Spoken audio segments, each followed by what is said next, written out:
In this video, you will learn how to design a 4-week endurance block. And if you follow this plan, you could go from 0 to 100 k's per week on a bike in only 4 weeks. Like this video if you enjoy it, subscribe and comment, or email with any questions. The season is a washout, so make the most of this period of time to train for the return of play. There are many different models of periodizing training. I'm not going to go into that in this video, but off-season training is usually periodized so that dimensions of fitness can be enhanced without interference. We subscribe to a 3-box model of fitness for squash. There's a link above to that video. Aerobic or endurance fitness is necessary but not sufficient in our view, but we need this base to allow the other key components to work. We're going to assume that the squash athlete would plan to do an endurance phase in this first part of their off-season training. We have a 4-week block for illustrative purposes and have a sample start program for someone not training much off court. The first week has a 2-session start, 2 5k rides, the first going hard and the second one a recovery ride. Look at the table below for the explanation of these terms. The recovery ride is an essential tool in this plan. It's an easy ride intended to get the body moving, building capacity without overstressing and over-fatiguing. There are 3 keys to this plan: control of frequency, volume and intensity. We ride regularly, increase to plan, and mix up hard, easy and recovery rides to manage fatigue.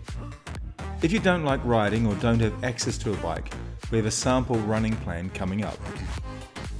The first rest day of the week comes on day 3. This is followed by an increase in ride length, 2 10k rides now with again 1 hard and 1 recovery. We get 2 days rest.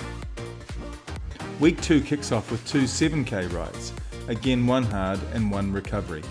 After our rest day we have a change to 3 rides and we introduce the easy ride, a halfway house between our hard ride and the recovery ride.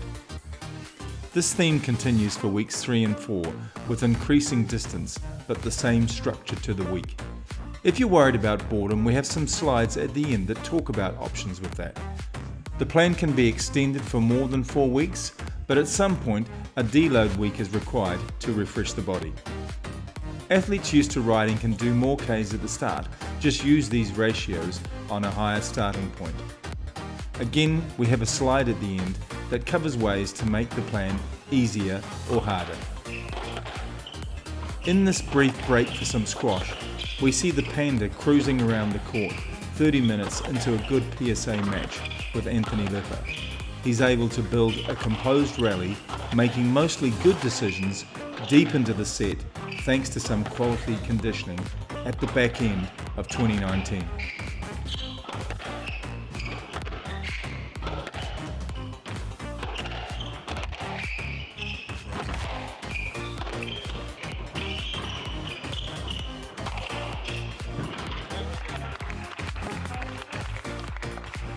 As promised earlier, here is a sample for a runner. The structure is the same with the distances about 1/4 of the ride volume. Remember, at the start, a brisk walk is a good recovery session. What do you do if it gets a bit boring? Do other things. We have a link to one of our core videos above. Try street squash and the skill challenges firing up all over social media. Train with others in your bubble. Use the time in the saddle to process issues, visualize your future success, and reset your goals. Mix up the rides, go harder, shorter, or longer, easier. And most importantly, pick different routes to provide visual stimulus. So we come to the do-dos and the no-nos. Do active recovery, stretching, rolling, and prehab exercises. Use Strava or other apps to record activities and share with friends. Read and study in your downtime. Sleep, eat, hydrate well. Don't try to beat your best time every time. Success comes from sticking to the plan and achieving the 4-week goal. Only try for a time once a week when you're fresh. Don't do lots of hilly riding at the start. Don't skip sessions. If you're sick, rest. But if you're not sick, start with a recovery ride and see how you go. You may come right, if not, go home. If the program is too hard, follow these options. Make adjustments as suggested, and in some cases, honestly ask yourself how much you want this. Experienced athletes can start with higher Ks and increase in greater amounts, but keep an eye on fatigue. Have this as part of a wider range of fitness sessions. Get a coach to fitness test you and tailor a program to suit. Enjoy your training. Don't sweat the details. If you go over or under a target any one day, it's no drama. And you will have bad days. Everybody does. Comment or email if you have any questions. Don't waste this opportunity to get ahead of your opposition.